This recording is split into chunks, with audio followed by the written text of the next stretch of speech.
Okay, good.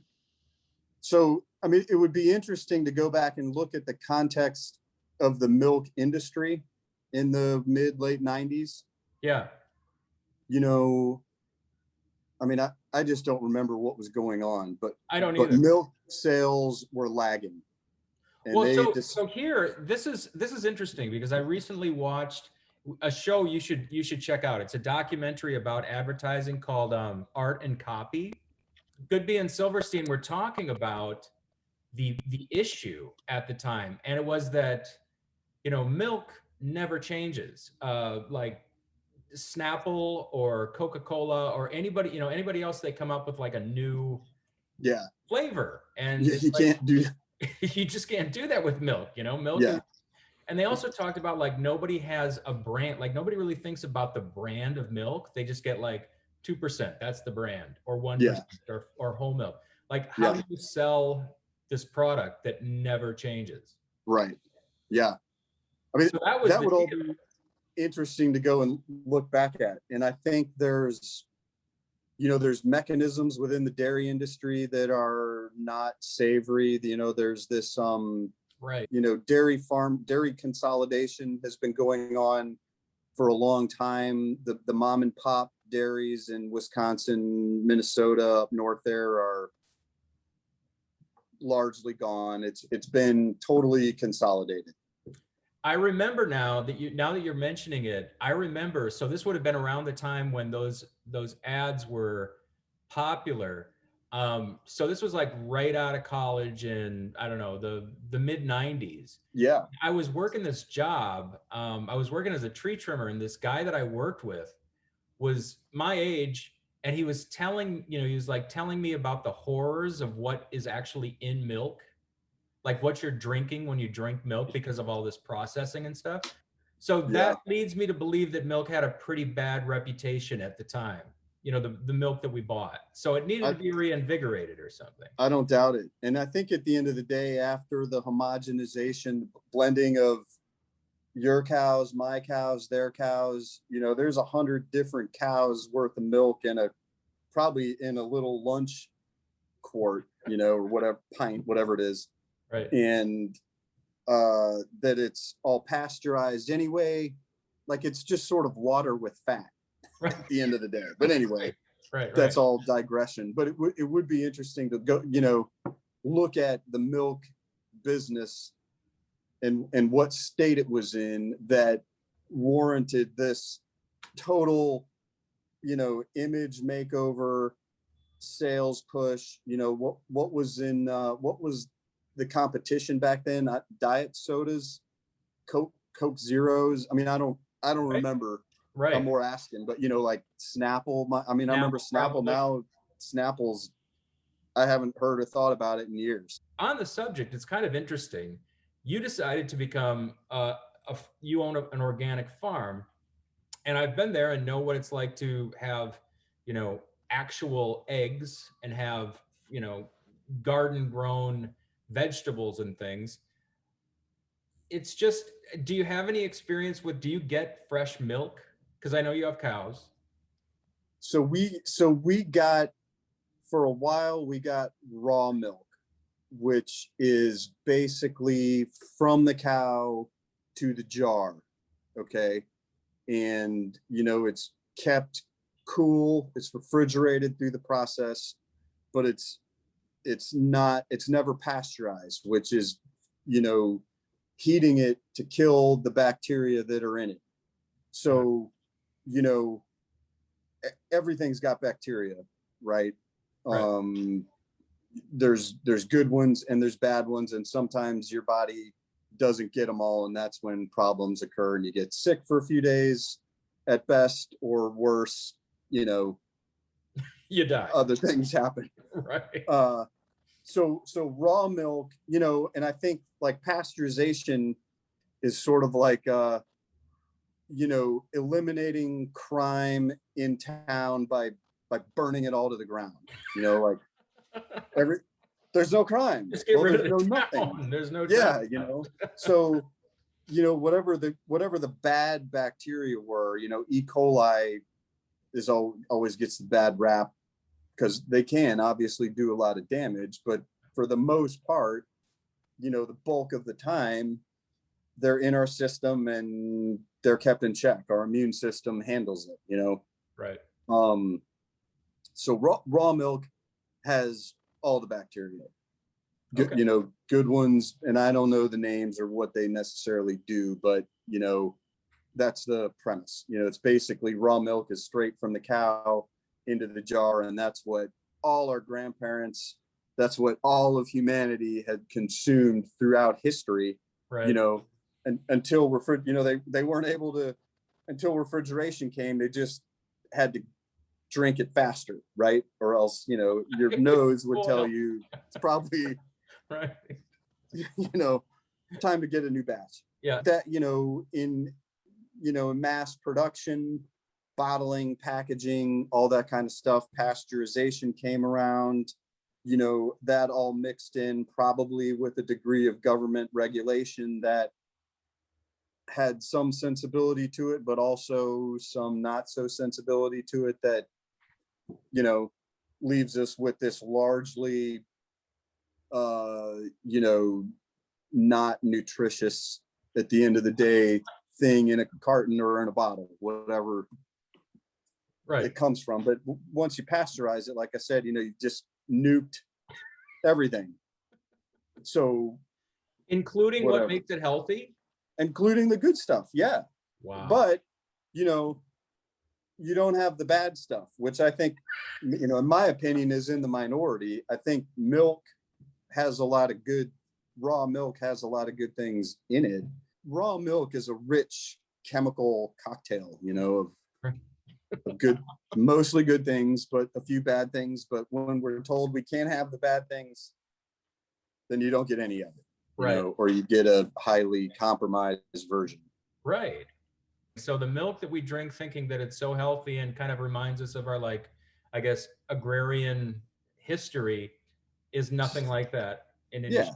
Yeah. All these pictures of hillsides and farmhouses and grain silos that are so ubiquitous in milk, butter, eggs. I mean, any farm product, it all comes from a industrial facility with miles of processed piping and tanks and refrigerants, and you know what I mean? It's advertising, right? Right. What if they, instead of putting all these farms in now, eventually they'll get around to actually telling us the truth about it and put in these industrial looking things. Maybe someday they'll even be, people will be nostalgic about that. About stainless steel piping. Yeah, exactly. Okay, so our class has been talking about conceptual thinking, loosely described as disparate or otherwise unexpected visual elements brought together to communicate an idea or tell a story. Since advertising involves both words and images, we might broaden the definition of conceptual thinking to not just visual, but just elements in general, bringing elements together that would be unexpected or disparate. How does that idea of conceptual thinking strike you, and I guess that would be the first question. And how do you think that worked in the Got Milk campaign? Well, I think what it brings to mind to me first, I think it was Arthur Schlesinger in he wrote a book called The Art of Creation. You might have read this, where I think he defines humor. We'll just set that aside for a second as sort of the intersection, of the unexpected and the familiar, where, something that you've got a reference point for, like any decent joke, there's something you've heard of, but then it takes a turn, a twist, and the unexpected is introduced, and that's what warrants the laughter, Right, I got it. So, I guess, in a concept, like, you've got to get it, you've got to understand it, or it's got to be conveyed in a way. I mean, we're talking about communication. Like, if you're not getting what I'm talking about or what my concept is, then we're ships in the We're night. not communicating. Yeah, it's not happening. I'm just Right. talking and you're just furrowing your brow. Pretending Probably. to know what you're talking about. Yeah, yeah. Well, that's just, that's just not funny, or it doesn't connect. It doesn't bring it home, however you want to state it. Like, it misses, Right. So, Um, so I like that. Like the familiar intersecting with the unexpected. with the unexpected, anytime you start sort of talking about humor or what's funny in an academic sort of way, it's You get immediately it. not funny, right? But Right. it's well said. It's as good a definition of humor as or something that's funny or why we laugh that I've come across. So if we put that notion within the context of advertising, which is ultimately to ring the cash register, so to speak, or maybe change a mind, I think was something else. An ad campaign isn't always necessarily to get in your wallet. Right. Sometimes it's to sell something, but say something like milk, that's clearly to sell milk, versus the old Truth campaign that was to get kids to stop smoking. There's no commercial transaction. It's a mental, Right. purchase a piece of real estate, in people's heads that, yeah, cigarettes are bad. Yeah, it's just not commercial. It's Right. not Okay. monetarily driven. Right. It's interesting. And I think advertising can also go a step further, as in, for example, like the Just Do It Nike campaign. The tagline and the concept or the idea behind the tagline ends up transcending the product, where people actually change their lives because it just something, it inspired them. There was something about It's that. arguably probably the very greatest ad campaign out there. I mean, you'll be on firm ground all day long, every day, saying that's the best ad campaign that's ever been produced. Uh-huh. And I'd probably argue the same. Like, there was a time. What's that? For that reason, that it transcended the product. Yeah, that it became, it was. I mean, believe it or not, like, Nike is so ubiquitous and such a juggernaut, multi-billion-dollar, it's an impassable obelisk on the commercial landscape. You're going to come in contact with it. But there was a time when it was like a cult brand. It was, mid 80s, I'm thinking. I was in high school still, so it wasn't really on my radar, and I wasn't a runner, but it was at one time kind of the underdog. I think Adidas, maybe Asics, there were these New Balance, these other cultish running shoes, and the guy Phil Knight was a cult runner, and this up and coming ad agency in Portland, Oregon, it was a young company. They were both young companies and smart people, and this Just Do It thing came out of the research of, what is it that makes runners tick? Why do they get up in the morning and, run 10 miles and like urinate on themselves and not stop or bar, I mean, so that it transcended commerce and became part of pop culture. I think has got to start with the fact that it's true. Like, just go do it. Like, quit talking about it. That's like a conversation a grandfather has with a son or grandson. It's got nothing to do with buying shoes. Right. It's just good advice, that got, sort of realized woven into the fabric of a commercial item. Yeah, it's true. Like, we're runners. We do. Yes, that's exactly right. We do barf on ourselves in the middle of a 10K and, wet our pants because, it takes time to stop. I mean, I'm just kind of Yeah. that it's true and it resonated and it was simple, just do it. We can Right. parse the language that it's 3 syllables 3 words, 3 syllables. Yep. like you just can't, I mean, it'd be hard. You can't remove any of it. Right. It's like perfectly crystalline in all of it. The swoosh above it, you can't unsee it, and Right. it's Okay. so So it's I'd be curious to know what you have to say, but you say like you can't take an element out of it.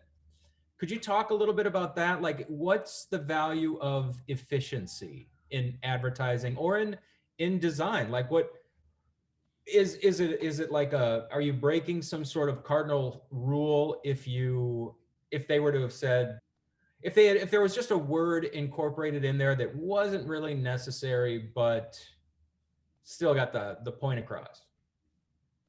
I mean, it's tough to, it's impossible to say. Yeah. Like, if you should just do it, or I don't know. It's so You really should it's just do just it. so embedded in our consciousness of how, because we've been hearing it for whatever, uh 30 35 years, Right. Get rid of what doesn't need to be there. And I'm just wondering, it kind of reminds me of a short story or a haiku, or there's all kinds of, mediums, creative mediums where efficiency or economy is a big deal. yeah. And so I just find it interesting that you talk about like you can't take any part of the just do it tagline or what they created with that campaign out of it without it losing a little bit of its impact. I think so. And it's hard because it's been so embedded in the culture for so long. It's It's just impossible to impossible to remember think life about it. without it. I know. Yeah, in any other way. But and concision isn't, the end all. I mean, there's plenty of great books that are wordy and, I mean, Could maybe have we're been thinned we're out a reading little. Tolkien, huh? It could have been thinned out a little bit. For sure. Like, where's the editor? But that's their style, like when, we've read Wind in the Willows, and it's this verbose British, that's sort of part of the thing, like to strip it down to like Hemingway. Yeah. If Hemingway were to have edited something like that, you end up I don't know, with a short Frog and story. Toad. Nothing against Frog and Toad. Frog and Toad are great, but they're just different, so I guess I say economy, concision, all that. But I guess with books it's different, with a commercial message where you've got 30 seconds on TV, yeah, or the turn of a page, or even now just the swipe of, an Instagram, you've got even less time. So, you've got to consider, you can't be verbose. Kenneth Graham would be fired within a month of being a social media director. This is Kenneth Graham, though. You know what I mean? When a new media genre comes in, it's rudimentary at first, and then it kind of realizes itself. So like, radio, when it came on, was just people reading whatever, right. And then like its fullest potential, which is kind of interesting too, was the Green Hornet, dramatized radio shows with sound effects and dramatic elements. And then TV came along, and it was basically, taking a camera and pointing it at someone reading.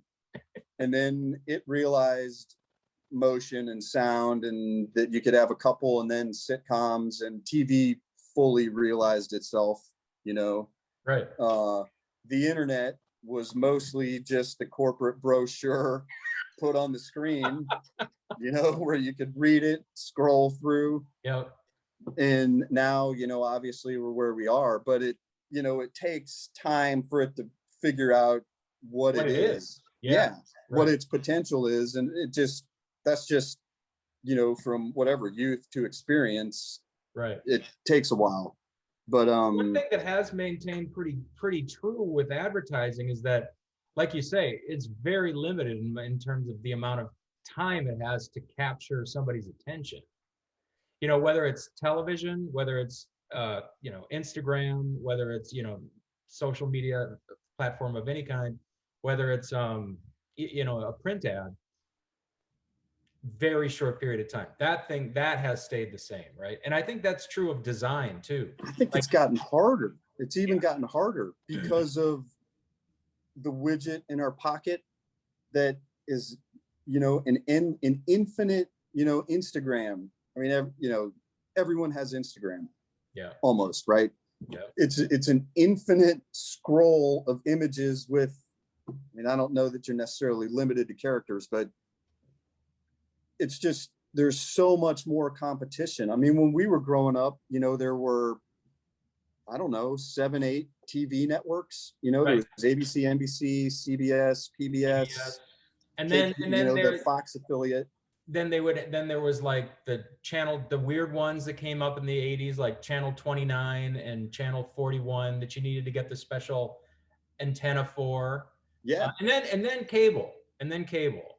Then cable kind of exploded it. And now we can get the network that's, up in Boston or LA, here in Missouri. But it was, the amount of bombardment on our heads, I think, is nothing like what kids are getting now. I don't, So there's a check this out. TV in their pocket.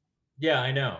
It's a staggering notion. I mean, it's great. It's terrifying, kind of all at the same time. All at the same time, yeah. But in terms of media saturation upon our brain and the effects that has, the people now have it, it's way harder to deal with. And I would suspect that is part and parcel of, coronavirus aside, Yeah, increased anxiety, attention span depletion, and I'm not saying this like it was better when we were kids type perspective, but just the ubiquity of media, there's no way that there can be more.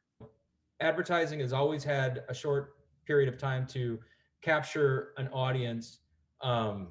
Possibly it's even grown shorter.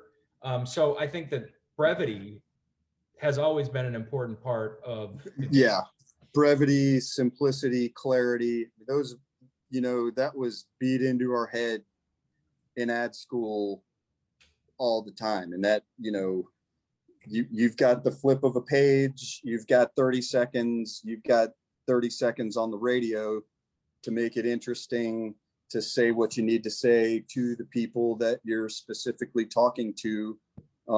It needs to be interesting. It needs to be, the stakes are pretty high at the end of this list of parameters you got to fulfill.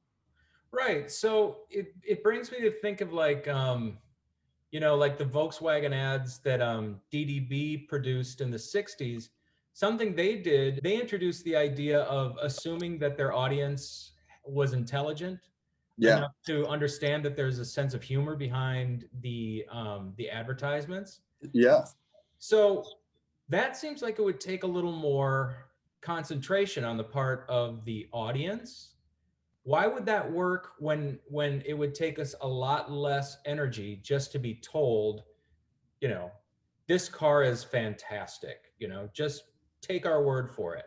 At what point does the energy we have to produce in order to, get an ad, make it worth it for us? I think the one thing that all people in advertising who are serious about it have in common is that they want to produce interesting, intelligent advertising. Yeah.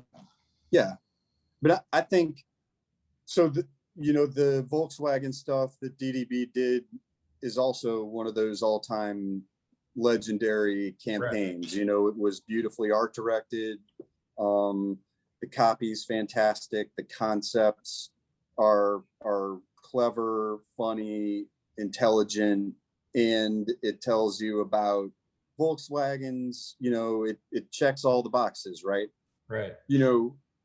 And I guess something else to consider too is, when particularly on these historical type things, is what's the context. So I think these were Oh, coming yeah. out early 60s. Is Yeah, that from when? 1959 into the 60s. Yeah. Okay, so 59. So,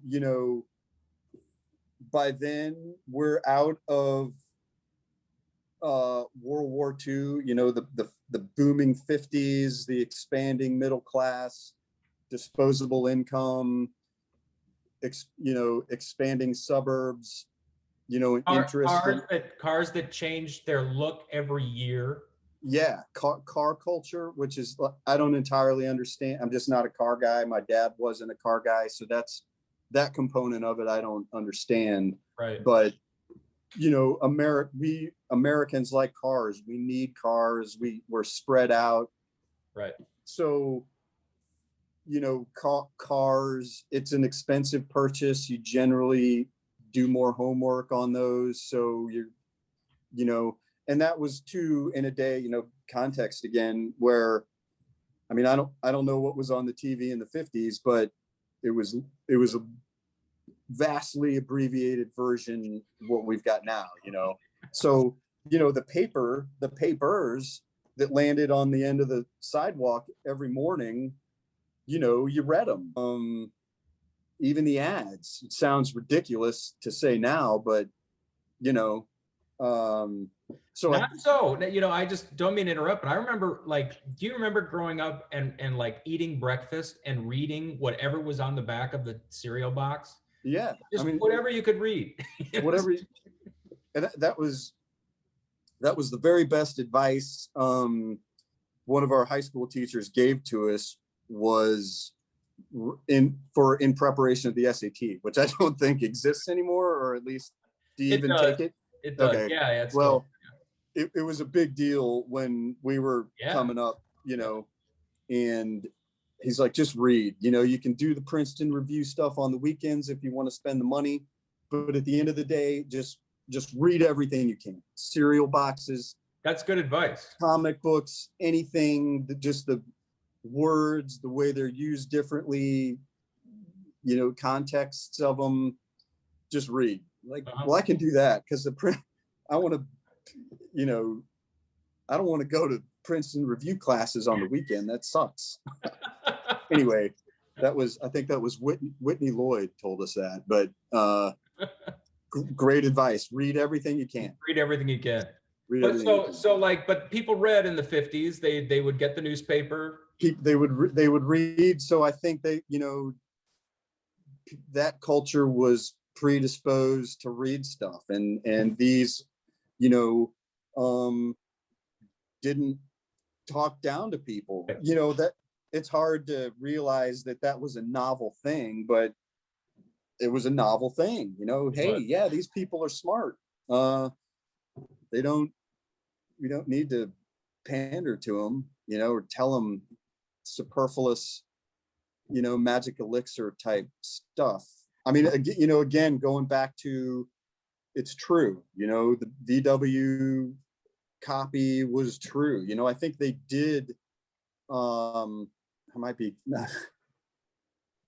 scratch that. I think I'm confusing a National Lampoon Chappaquiddick thing with that a VW could float. Anyway. No, but the ads were true. I mean, they were true. They were true. It was a small car. It was compact. It was stylish. It was affordable. Right. You could. Or actually, it was more to the point. They would say it's ugly. They had no bones with saying that this is an ugly. It is weird car. looking. Right. Yeah. Some people will love it. Others will hate it. I love the ad they did of, I think it's Wilt Chamberlain, and the tagline is just, they said he couldn't get in the car. He couldn't. He was too big. Yeah. He was too big for the car. Like, he couldn't drive the car. But then the copy, says something to the effect of that, yeah, if you're 6'7", you're probably not going to be able to drive this car. But if you're 6'6" or 6'5" or 6'2", you can, and yeah, and that's still, I mean, that's great. That's most of us, right? What a great way to say that it's a compact car that you can park anywhere, Right. like, I mean, that's why it's brilliant, Yeah. that's why it's so great. Now we live in a culture that's completely influenced by that. The idea of compact cars, the idea of efficiency. Yeah, disposability. How would you describe an ad campaign? What's the difference between just an ad and an ad campaign? I mean, I think a campaign, is a multimedia, a multifaceted group of, it's a set of different types of communication that all convey the same idea, Okay. whereas an ad taken out of the context of a campaign is, just kind of an executional, it's like a tactic. I don't know if that's, it's singular, right? It's not part of any kind of bigger strategic idea. It may have its own strategy, it's going to convey a message that's clear, hopefully, but it's probably going to be less effective than a campaign that utilizes TV, radio, print, multimedia. This is all those tools, though, too, are going to be limited in who can use them. It's going to take a massive budget to do that. Your mom and pop type businesses, your auto mechanic shops that are independently owned will probably run an ad in the paper. Now, hopefully, those ads change executionally or with a different image, different headline, whatever, but that are always reiterating the same message. I think a campaign has some sort of unifying theme, a strategy to reiterate a particular message. Sticking with, say, got milk, all the TV, the print, radio isn't coming to mind, although I'm sure it was out there. Did they ever do radio? I don't know. I would guess, but I don't know. Right. They all worked towards that same strategy of the absence of milk sucks. It sucks not to have milk. Right. The print being the bite of the brownie with there's the logo, any of the TV executions, they're all saying the same thing. Right. Without milk, you're up a creek. You're up a creek. Yeah. Right. Okay. So, do you have any favorites from particularly, well, I guess I'll say either the print or the television commercial ones that you like in particular? Like, is there one that just resonates with you or anything? I mean, I think they kicked off that TV campaign with the Aaron Burr ad, which, I mean, I liked just because, it's such an abstract element of American history, Right. It's, like, you've already kind of got my attention with this, whatever, it was the Aaron Burr Museum. Like, right. I mean, that's funny, right? It's familiar, right, and it's unexpected. Right. And it's a long walk to this notion that it sucks to not have milk, which for me was a fun walk. Yeah. Imagine being in the conference room where Goodby's pitching this to milk. Like, what? Right. I know. Who is Aaron Burr? Get my encyclopedia, Jeeves. And what in the hell are you talking about? But Right. at the end of the day, it's perfectly clear and it's funny. I mean, I think that unexpectedness is what, hits you at the weird angle that makes it memorable and kind of imprints it on a part of your brain that was, otherwise kind of fallow. Right. Right. That was one. The other one with the kind of strange Damien kid. Yes, that's my favorite one. I mean, they're all great. They're all Right. like, I mean, it's terrible. Like The Omen, that was something that's familiar to us. Right. Maybe not so much now. Watching it would probably be lost on anyone who, I mean, you don't need to watch The Omen, be familiar with The Omen to get it. That Damien, that kid's Damien, clearly, Right.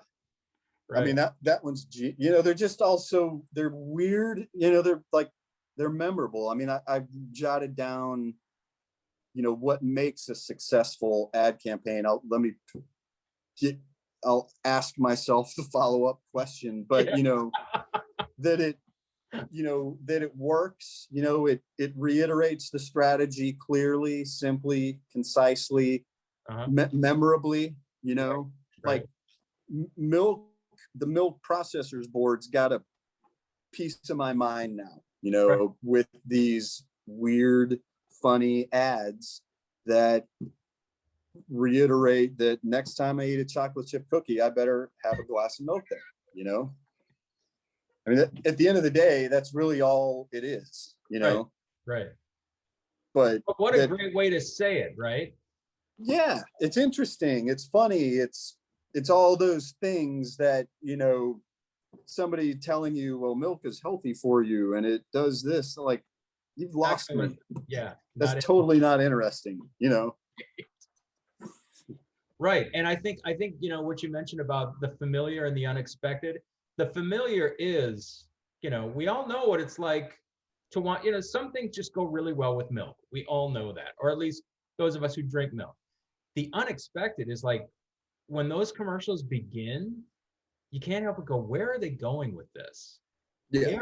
They are left field concepts. They're very unusual. Yeah. Highly unusual, very esoteric. Yes. But, because your brain pieces takes one part Damien, chocolate cake, a birthday party, those are all the familiar elements, and puts them in this strange intersection. Right. That was incredible. Right. Right. And, yeah, absolutely. And I know what they're talking about, Right. I think the print ads were clever in the same way, but none of them made me laugh out loud, or it's not as fun to sit and talk about them, which is interesting because, like, I wonder if we or the baby boomer generation are the first to actually sit and enjoy nostalgically conversations surrounding advertisements, I mean, probably, like, that advertising was ever sort of quaint is a ridiculous, but, like to those print ads, context again. So put yourself in an airport with some bullshit magazine you bought at the vending shop down the concourse, just cause, you're sitting there half paying attention, like, there's a brownie with a bite, got milk. Like, it's super fast, and that's all you get. And I think that's why those are great print ads, is the speed, the clarity, the strategy. It's on strategy. The strategy tie-in. Describe what a focus group is. So a focus group, it's generally takes place in a Holiday Inn conference room or a nondescript room where a group of people who've been identified as the potential target market, who, I mean, at the end of the day, an ad is, ad campaign is, who are we talking to and what are we trying to tell? And, the more specific we can be with the who are we talking to, the better. Mhm. Men ages 18 to 35 isn't anything. Right. Men ages 18 to 35 who like football is a little better, but that's still a whole lot of people. Right. But something like, let's just say, Nike, uh, women who are 30 to 35 or what, 25 to, I'm just being Yeah. hypothetical, but Right. 20 to 25 who are avid, who run 3 10Ks a year. Like now we're starting to paint a picture of who we're talking about. Right. So they'll identify who their target is and get a handful or 3 handfuls or whatever the conference room can handle, Right. and ask them a battery of questions of, what do you guys think of shoes? What makes them, do you want them to be comfortable or stylish? I mean, they just start bombing them with questions, and then they go back and try to sort it out. And the better agencies, I think, would, the account side, back when it was probably more segregated or compartmentalized in terms of who did what. Yeah. um You mean when there would be you had your account. account people and creative people? Yeah, you had, the stereotype was your account people wore the ties, played golf, wore suits. The creative types had ponytails, wore Hawaiian shirts, smoked grass. But they would, when the account side would share, I mean, the more minds you get on a problem, just you're going to have a better chance probably of solving it. And Yeah, but you I also think have a your better chance of DDBs. watering it down to nothing too. You know what I mean? Yeah, I see your point. I mean, the cooks in the kitchen thing is, Yeah. happens, but the better ones figured out, well, if we take this, these 3 people over in the creative department had some interesting extrapolations from what these runners said. That's, I don't know who heard just do it, but Wyden and Kennedy were smart enough to know that they asked the right questions. I mean, there was probably some luck too. They asked the right questions of the right group. They shared that info also with the right people. It all, it was like the great confluence of Jupiter and Saturn last year, whenever it was. Like it all It lined all up. lined up. Yeah. You know, Right. culture was ready for it. Anyway, I like information and sorting through it, and just because I think that's kind of fun and interesting. Yeah. But I think it's a luxury when a client or an agency has a client who can afford that process. Right. And Right. at the end of the day, you know I'm sure the milk processors spent the money to do it and learned something from it, and it paid great dividends. That investment paid off for them. Right. Nike might have got lucky because they were a smaller outfit that just didn't have the dough. They got some great creative and some great insight. Well, that's another thing that I think we both experienced working in advertising that was frustrating is that, the chances of coming up with what the creatives think is going to be a good ad or good, let's just say good work, um, isn't always, I mean, you got to find the clients who are, it's a two-way street. It's like, you got to find clients who are willing to trust you to do what you think is best. Yeah, I mean, it is like, it's it's like the struggle of life. The the baby bird born in the woods. Just an astronomical set of challenges ahead of it, and 90% of them don't make it. Right. Right. Food for something else. But you've got to have a team that comes up. You've got to have decent account service who could ask the right questions and get good um, feedback from the client. You had to have a client who was trusting, willing to take a chance. You had to have had that. All comes from a good relationship between the two that usually takes time to build. Then once all that's in place, it's got to go over here to a decent creative team who can come up with a decent idea, and also then, along with the other teammates in the group, pitch it back to the client.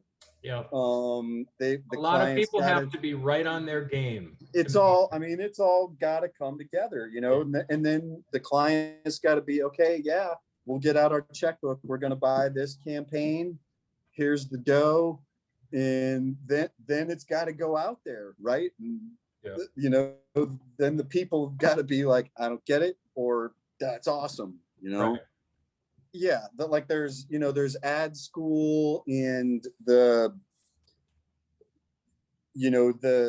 process of persistence, and here's the assignment is Amtrak trains, and you go do your rudimentary homework on what you think people like about Amtrak and all this, and then you bring 20 ads in Tuesday morning, and you pin them up there on the bulletin board, and you get humiliated, laughed at. Not it was just, let's just say they were reviewed by the instructor, and of the 20, like, don't get it, interesting but doesn't have legs, have no idea what you're talking about with these.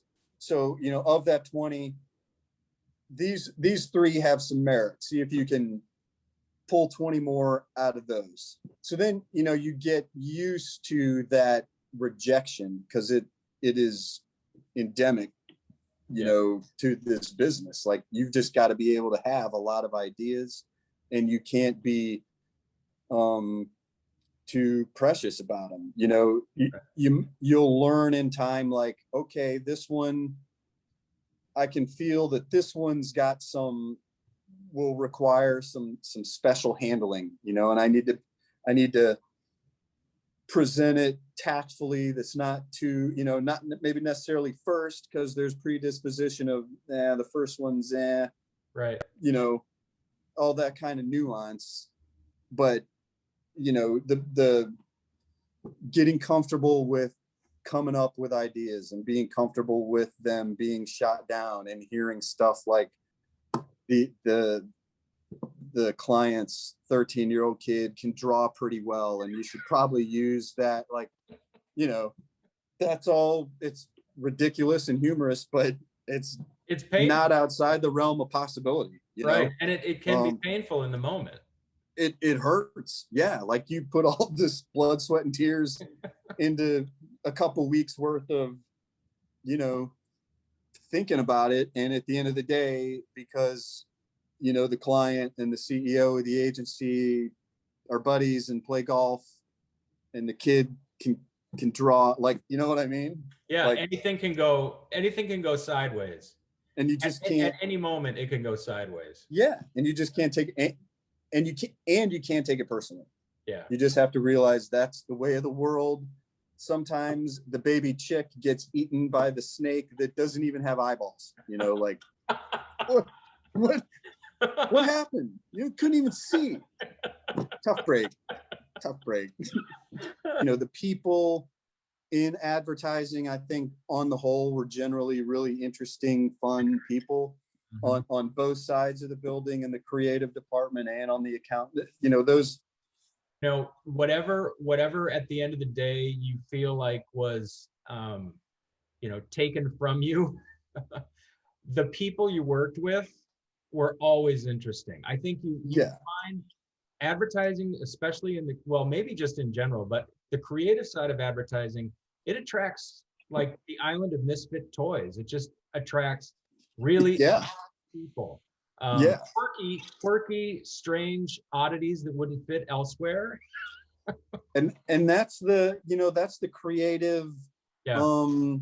But the creative type is a kind of manic feast or famine. You have periods where ideas flow. You've got periods where you can't buy one for a nickel, and you sit there tearing your hair out and you don't sleep, and you might, it's a volatile, generally a volatile person, and they're chefs, they're in the kitchen, there's creative types in different fields that all sort of share similar attributes, self-destructive behavior. This is the sort of the seedy underbelly of the creative world, but that it's probably they're that one may drive the other. You might need these periods of volatility in order to not that's also to say, though, you may, like anything else, just hard work, self-discipline. If you get up at 6 and have a good breakfast and drink 2 cups of coffee, and I'm going to sit down and think of ads or write a song. Some people write songs in the middle of the night, others treat it like a job. Right. And it just, what I mean? It's all different, but my time in advertising was a lot of fun. Art, we've been friends for 20 years as a result of it. That was worth it. That was, to me, worth all the watching all your ideological babies die on the floor of, the account side. And something I always found interesting is that you have the most, I wouldn't even eclectic or even esoteric interests. Like, you have so many interests in such strange areas. And I remember noticing that when we would work together, and I wondered, like, were you then, and are you still, do you find inspiration? Like, where do you find your inspiration? What triggers your interest? What is there anything like when you want to have a creative idea, or you're, just for whatever reason, you're kind of like, you're feeling like you need to do that, where do you find it? Well, I've been lucky, and I think a lot of creative type people are just generally curious about whatever it is, mushrooms, or, agriculture, business, Right. That's illustration. You can talk to a creative person. You could talk about a lot of different things. Just being curious is helpful, because you're gonna, one day at an agency you're working on a bank, the next day you're working on an auto mechanic shop, the one after that you're a guy working on like a feminine hygiene product. You got to kind of stay elastic, right, and be equally interested. What keeps you, I mean, sometimes, like we were saying earlier, you feel in the zone, and ideas on all three, I forgot the banking, auto mechanic, and hygiene products may come to you, without much, they may hit your antenna sticking out the top of your head. You might get lucky. There's other ways when that's not happening that you can kind of learn, I think, to jumpstart your mind.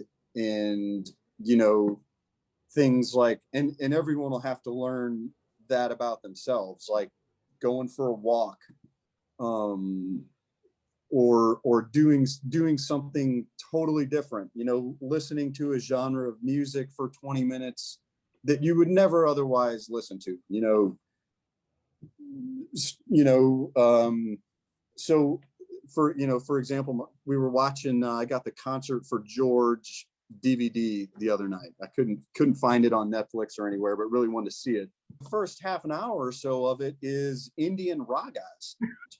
I've got a couple Ravi Shankar albums, but I don't listen to them often. But but my daughter came in and was listening to it, and you could just tell this was something totally new she hadn't heard. Understandably, because I'd never played him and my wife had never played him. But just listening or doing something that's totally foreign to what you would typically do will just put you in a different space, and just see what it does to your mindset. It will change you some way, and that might be the jolt that gets you out of it. But those are kind of superficial things. But when you're at a you're being paid to do a job and you're in a dry spell, you need some of these tricks to kind of do something.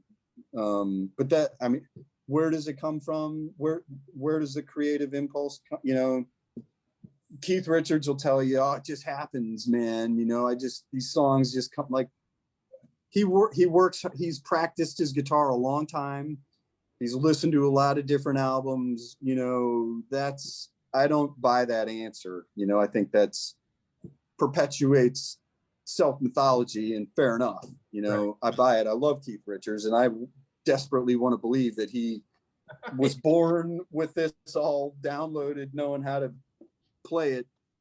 But he spent a lot of hard work doing that, the 10,000 hour thing Gladwell talks about for expertise. But read a book you wouldn't normally read. Listening to music is easy.